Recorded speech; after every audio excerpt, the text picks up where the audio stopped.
Blessed morning sa ating lahat. Dito Amen. po tayo ngayon muli para umawit sa Panginoon, makinig sa kanyang mga salita. Amen. Samahan niyo kami. Tayo umawit sa ating dakilang Diyos.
Yes, kayo po aming Panginoon Jesus, ang aming tagapagligtas, ang aming kapayapaan, ang aming kaginhawahan, ang aming kagalingan, ang nagbibigay ng lahat ng aming mga pangailangan. Kayo ay sapat kailanpaman. Tumiling ka aming Diyos sa iyong aming pagsamba, aming Panginoon Jesus.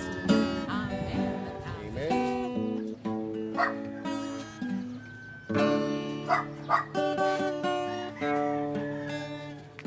Amen. Hallelujah. Ang ganda ng kanta no? Kasi kaya naka-inspired yung mga kanta na yan na galing sa Panginoon. So, na tayo no? Dito po tayo na sa Word of God. At blessed morning po sa lahat. Harap natin na mabuti ang Panginoon. Dahil ang Diyos ay mabuti. Siyempre, patuloy natin tingnan yung kabutihan ng Panginoon. Amen ba? So, ang pag-uusapan natin dito sa awit o salmo, di ba? 136. Kung titignan natin yung awit 136, verse 1 to 26, kikita natin diyan na sabi diyan, magpasalamat kayo sa Panginoon dahil siya'y mabuti. Ang pag-ibig niya ay walang hanggan. Amen? Ang pag-ibig ng Diyos ay walang hanggan. Lalo sa mga nanay, di ba? So, Happy Mother's Day sa inyong lahat. Ang pag-ibig ng Diyos sa inyong lahat ay walang hanggan. Amen? Bakit sinasabi dito na walang hanggan na pag-ibig ng Diyos? Dahil ang Diyos naman ay tunay na hindi nagbabago kailanpaman. Amen? Although, ang pag-alay ni Jesus ng kanyang buhay ay tapos na. Amen? So, nasa atin na lang kung i-accept natin yon o hindi. So, nasa atin na lang kung maniniwala tayo doon o hindi. Amen? So, nasa atin na lang kung kikilalanin natin siya bilang Panginoon tagapagligtas natin o hindi. So, kaya nga, hindi mo ma-appreciate yung pag-ibig ng Diyos kung hindi mo talaga siya ma-accept o hindi ka mag-i-enjoy sa Diyos. O kaya, kumbaga sa hindi mo mananamnam yung salita ng Panginoon. Amen? So, mga bagay po na ganyan, no? Although masakit man po pakinggan minsan, pero ito po yung katotohanan, di ba? Pero ang masarap po dito, ang pag-ibig na niya ay walang hanggan. Although dito sa 136 awit 136 ang binanggit niyan, no? 26 times na binanggit diyan na the love of the Lord endures forever. The love of the Lord, His love endures forever. Amen ba? Kaya nga po, ang ganda, di ba? Napakabuti ng Panginoon dahil ang pag-ibig niya ay walang hanggan. Amen? Sabi diyan sa second verse, magpasalamat kayo sa Kanya na Diyos ng mga Diyos. Ang pag-ibig niya ay walang hanggan. Pangatlo, magpasalamat kayo sa Panginoon ng mga Panginoon. Ang pag-ibig niya ay walang hanggan. So, di ba? Una diyan, magpasalamat tayo sa Panginoon dahil siya ay mabuti, di ba? Pangalawa, ang pag-ibig, magpasalamat tayo sa Diyos ng mga Diyos. Ibig sabihin, kilalanin natin siya na Diyos ng mga Diyos. At pangatlo, magpasalamat tayo siya na siya ang Panginoon ng Panginoon, di ba? Dahil ang pag-ibig niya ay walang hanggan, di ba? So, ito na. So, sino yon? Sino-sino yung mga magpapasalamat sa Panginoon? At sino-sino yung dapat tumanggap ng pag-ibig ng Panginoon? Ito po. Siya lang ang gumawa ng kahangahangang mga himala, no? Dahil siya lang yung gumawa ng kahangahangang himala, kaya tayo ay magpasalamat sa Panginoon dahil ang pag-ibig niya ay walang hanggan, no? Sa pamamagitan ng kanyang karunungan, ginawa niya ang kalangitan. Ang pag-ibig niya ay walang hanggan. Inilatag niya ang lupa sa ibabaw ng tubig. Sabi diyan, ang pag-ibig niya ay walang hanggan. So, lahat ng ginawa ng Panginoon, pinakita dito sa Psalm 136 dahil sa pag-ibig ng Diyos na walang hanggan. So, ginawa ng niya langit at lupa dahil sa pag-ibig niyang walang hanggan. Amen? Kasi nga, gumagawa lagi ang Panginoon with love. Amen? So, sa atin, nakagawa ba tayo ng ating mga ginagawa with love? So, that is a great question mark po. No? Pero pag alam natin na ating sarili na tayo ay natutuwa sa lahat ng mga ginagawa natin, kahit nasa trabaho ka, kahit anong ginagawa mo, kahit naglilinis ka lang sa bahay nyo, kahit nagwawalis ka lang, kung nasisiyahan ka, na ginagawa mo yan para sa Panginoon. So, nafe-feel mo na the love of the Lord is with you or with us. Amen? Kaya, ganda rito eh. Tuloy natin. Ginawa niya ang araw at ang buwan dahil ang pag-ibig niya ay walang hanggan. Ginawa niya ang araw upang magbigay ng liwanag kung araw. Ang pag-ibig niya ay walang hanggan. Ginawa niya ang buwan at ang mga bituin upang magbigay ng liwanag kung gabi. Kaya ang pag-ibig niya ay walang hanggan. Bakit? Makikita ng ating mga mata na siya ay mabuti at umiibig sa atin. Hindi lang yan, no? At ginawa niya ang lahat para tayo ay makaramdam ng kanyang pag-ibig. Amen? Inialay niya ngayon kanyang buhay para may paramdam niya yung tunay ng pag-ibig sa atin. Amen? Although, tignan natin dito sa verse 10, pinatay niya ang panganay ng anak ng mga Ehipsyo, ang pag-ibig niya ay walang hanggan. Nilibas niya ang Israel sa taga-Ehipsyo, ang pag-ibig niya ay walang hanggan. No?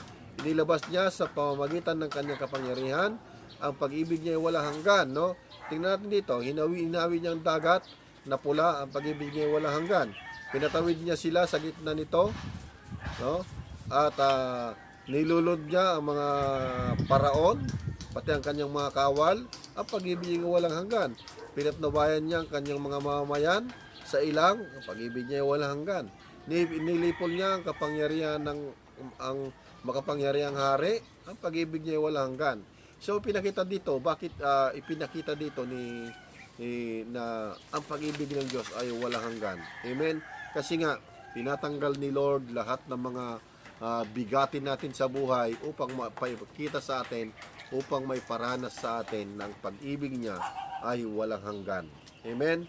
So nakita natin dito, ang paglabas po ng Israelita sa Egypt, kung titignan po natin, napakaraming miracle ang ginawa ng Panginoon diyan, no? Bakit?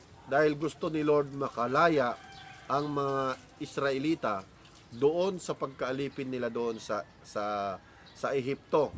Hindi lang sila alipin, siyempre pag alipin, nandiyan yung di ba? Nandiyan yung pagpapahirap sa kanila dahil nakita na ni Lord na talagang hirap na sila doon dahil sila ay walang kalayaan, di ba? Kahit natutulog sila kung talagang uutusan sila ng mga taga-Ehipto, mga Egyptian, ay wala silang magawa. Babangon talaga sila para gumawa, no? Dahil kung hindi nila gagawin, pitin sila at paparusahan sila, o kaya hindi sila pakainin, o kaya papatayin yung mga anak mahal nila sa buhay.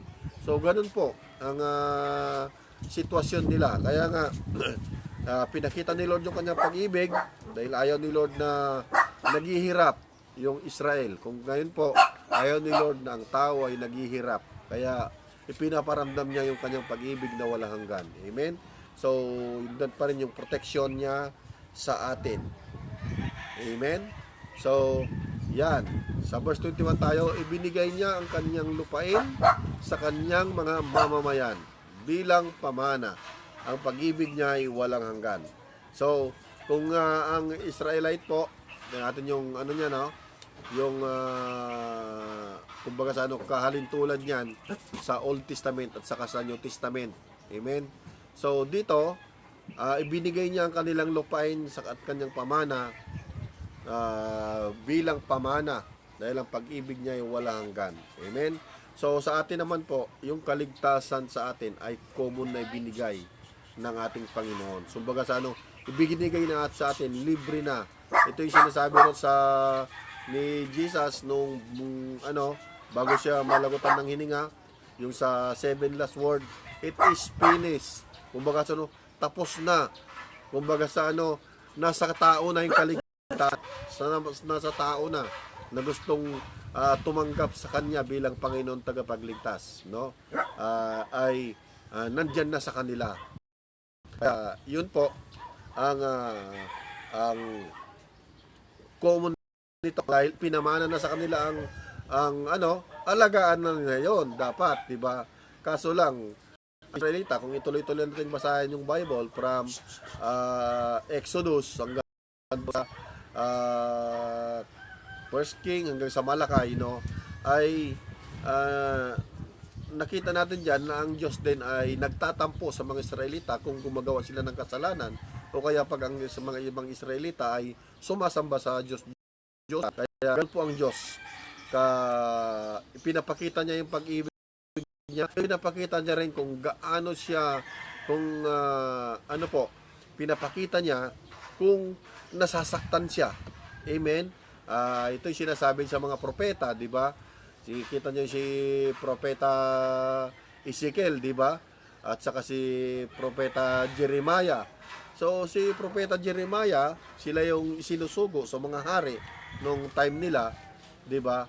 Kaya dahil ang hari ay patuloy na gumagawa ng masama, ay pinapaalalahanan tong mga Pero puro sabi kaya nagalit yung hari kasi puro pangit yung banta ni Jeremias o kaya ni Ezekiel, no, sa mga hari na nagano sa kanila. Kaya patuloy lang na nagpapahayag, no, na ang si Ezekiel. Pero ang kasi common na ito, di ba, na ibinigay na conquer na nila yung promised land. Amen. So sa atin, yung promised land natin, yung ating salvation. Kumbaga sa naglalakbay pa lang tayo. Ilang years ka na sa mundo, di ba? Ilang years ka nang naglalakbay. Pero talaga ang huwag nating kalimutan ng pag-ibig ng Diyos ay walang hanggan. Amen. Dahil haba ang Diyos, ginabayan niya at sinamahan yung Israelita from Egypt hanggang doon sa promised land, sa Kanaan. Amen. Kaya ganun din si Jesus Christ dahil sabi niya, hindi ko kayo iiwan, hindi kayo pabayaan man, di ba? Kaya nga, sa lakad natin na to, sa lakbay natin, papunta na sa ating promised land. Ano yung promised land natin? Ang promised land po natin, ito yung everlasting light in heaven na ibinigay ng Panginoon. Dito sa New Testament, ang promised land, yung sinabi ni Jesus na it is finished. Tapos na yung pagliligtas niya sa atin, kaya ituloy-tuloy natin na alagaan yung kaligtasan na ibinigay niya sa atin. For what? No? Sa pamamagitan ng pagbulay-bulay ng kanyang mga salita, sa pamamagitan ng pagkaroon ng relasyon sa ating Panginoon. Amen? So, dahil sabi niya sa verse 26, magpasalamat tayo sa Diyos na nasa langit, no? At ang pag-ibig niya ay walang hanggan. No? Dahil diyan, binigyan niya ng pagkain ang lahat niyang nilalang. Amen? So, ganun ang Diyos na nag-aalaga sa atin. At ganun ang Diyos na umiibig sa atin. Amen? Dahil siya nga ay walang hanggan, ang pag-ibig niya po ay tunay na walang hanggan. Amen? So, ganun po kadakila ang Panginoon. Kaya dapat everyday ma-experience mo ng pag-ibig ng Diyos na ito. Dapat everyday ay hanapin mo yung salita ng Diyos na magbibigay ng kalakasan sa iyo o saan man, di ba? May mga palabas sa TV, sa YouTube na napag-encourage sa iyo. So, puntahan mo at para doon ka kukuha ng lakas. O kaya, kung ikaw ay lugmok na lugmok o kayo ay may problema ka, so, alalahanin mo lang ng pag-ibig ng Diyos ay walang hanggan. So, ang problema po ay ang Diyos lang yung pwedeng makasolusyon yan. Amen? Maaring gamitin niya yung kaibigan natin, maaring gamitin niya yung mga kamag-anak natin, maaring gamitin niya, no? So minsan nga ginagamit yung mga anak natin, di ba? Although minsan spiritual down ka, minsan gagamitin ni Lord yung mga anak mo, kaya yung mga baby na hindi pa nagsasalita, magpapaalala sa iyan na di ba, galing-galing ni Lord, di ba? Ganito sa ang Panginoon, di ba? Ano nila, may mga ganun mga bagay, di ba? So, kaya si Lord po ay ipinapakita niya sa atin ng pag-ibig niya ay walang hanggan. Kaya dapat ma-encourage tayo na magpatuloy, na lumapit, tumawag sa Panginoon at panghawakan lang yung kanyang mga pangako. Amen? Hallelujah. Napakabuti ng Panginoon. Hallelujah. At yan. Sabi ni Kat, pag-pray daw yung kanyang papa. So, condolence, Sister Kat, Barbon Cruz. Although talagang mabuti ang Panginoon, no?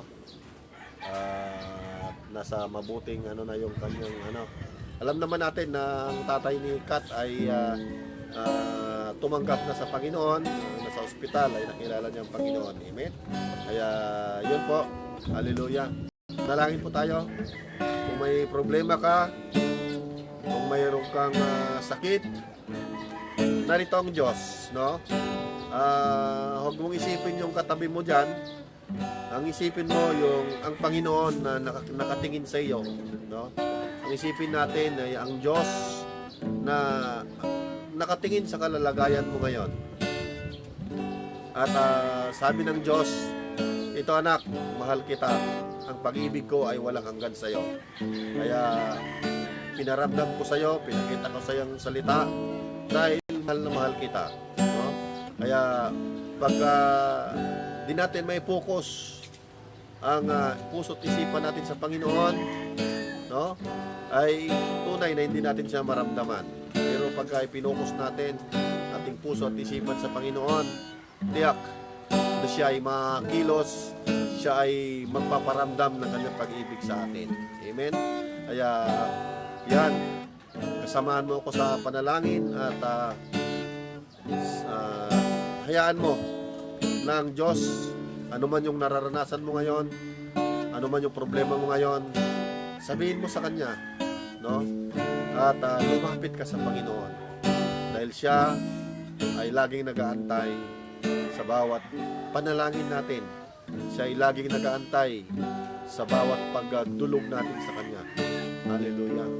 Salamat po, dakilang Ama, sa opportunity na ikaw ay makita namin ang pag-ibig mo ay walang hanggan. Sa oras na ito, Panginoon, ano man ang suliranin ng bawat isa, ano man, Panginoon, ang problema ng bawat isa, ano man, Panginoon, ang nakakapag-down spiritually sa buhay ng bawat isa, kayo pong nakakapatid, Panginoon, we need you, Father. Samahan mo sila, Panginoon. Tanggapin kanila bilang Panginoon tagapagligtas at ilista mo ang kanilang mga pangalan sa aklat ng buhay, aming Ama. Yan po dakilang Diyos, sa pamagitan ng paglista mo ng pangalan sa aklat ng buhay, ay maranasan ng iyong kapangyarihan, maranasan ng iyong pag-ibig, maranasan ng iyong pagyakap at maranasan ang pag-supply mo sa aming mga pangailangan habang kami naglalakbay tungo doon sa pinangako mo, Panginoon, sa amin, ang buhay na wala hanggan. Ay Lord, bagamat taglay-taglay na namin ito sa pamagitan ng dugo ng aming Panginoong Hesus, Lord, nagsigaling ang aming masamang karamdaman. Lord, salamat sa kagalingan. Sino man sila, sino man kami, Panginoon, na may mga masamang karamdaman, ay inyo pong hinahawi at pinapalayas sa dakilang pangalan ng aming Panginoong Hesus. In the mighty name of Jesus Christ of Nazareth, Lord, we declare complete healing right now sa kanila na may masamang karamdaman. Lord, hallelujah. Ikaw po ang Diyos na magyakap sa bawat isa, Panginoon. Lord, kung matagal mo nang pinahirapan ng bawat kapatid namin sa pamagitan ng karamdamang ito, patuloy mong palayain kagaya ng paglaya mo sa Israelita doon sa Egypto, Panginoon. Kung siya ay may paghihirap sa oras na ito, Panginoon, Lord, palayain mo siya kagaya ng pagpalaya mo sa iyong mga anak, sa mga Israelita doon sa Egypto, Panginoon. Dahil tunay ng pag-ibig mo ay walang hanggan. Salamat po, dakilang Ama. Salamat, Lord. Pagpalain mo ang aming bayan. Pagpalain mo ang mga namumuno sa aming bayan, Panginoon. Pagpalain mo, Lord, ang aming city, ang Taguig City, Panginoon. Mga namumuno, Panginoon, dito sa aming bayan, Panginoon, sa city ng Taguig, maging sa bawat city kung saan man naroon ang mga kasama namin na nalangin ngayon. Bless mo silang lahat, Panginoon. Bless mo maging sa bawat barangay saan man kami naroon, Panginoon. Dahil ito ang pinagpapala mong bansa, Panginoon. Pagpalain mo rin ang hanap buhay ng aming mga kapatid. Pagpalain mo rin ang kanilang mga negosyo.